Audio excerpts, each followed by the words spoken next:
જમનો માર પેટ ભરીને મારે બાપ રામ નામ સંભાળ ચમકે ચરાચર વસ્તુ ચીડથી આદુકાળથી આવે છે ને એની ઓળખવા માટે પ્રયત્ન કરવાનો છે. સંત મહાપુરુષો સજ્જનો અને પુસ્તકના અભ્યાસની અંદર પણ એવું લખેલું છે કે હે પ્રભુ મારા જલમો જલમ તું મને જે અવતાર આલે છે ને મારા મોક્ષ માર્ગના લીધે તું મને અવતાર આલે છે, પણ મને મોક્ષમાં મારો સુખતાઈ જાતિ દિલ હું માયાના ફંદમાં વેઠી દઉં છું અને મનો એવો અનુભવ કોઈ પુરુષ મૂકતો નથી, હું અહીંયા કોઈ જાતો પણ ઘસારા જેવી આ વાત નહીં પડે બાબા.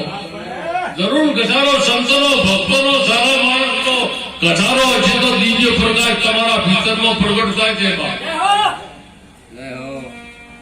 ઘણી વાતો જેણી છે. આ જેણી વાતોને ઓળખવા માટે ખરેખર આપણે પોતાના મનના મંતો કવાર ક્રોધ મોહ લોભ આશા તૃષ્ણા આ વિષયનો ઘેરાવાને તોડવાની જેટલી કોશિશ કરીએ તો આપણું જીવન સફળ થાય નહીં, મેળાવે એવું નહીં.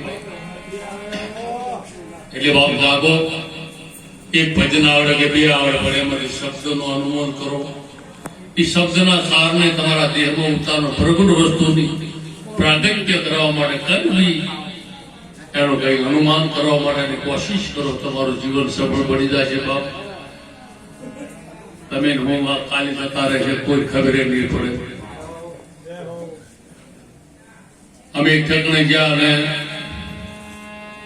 મરકી બાબા બોલો તો તમારે તો મરી જાય શું કીધું. અમારે અમીરજાની એક વાત છે, અમારા બાવાને ઢોલ ના વાગે, અમારા બાવા નગારા વાગે.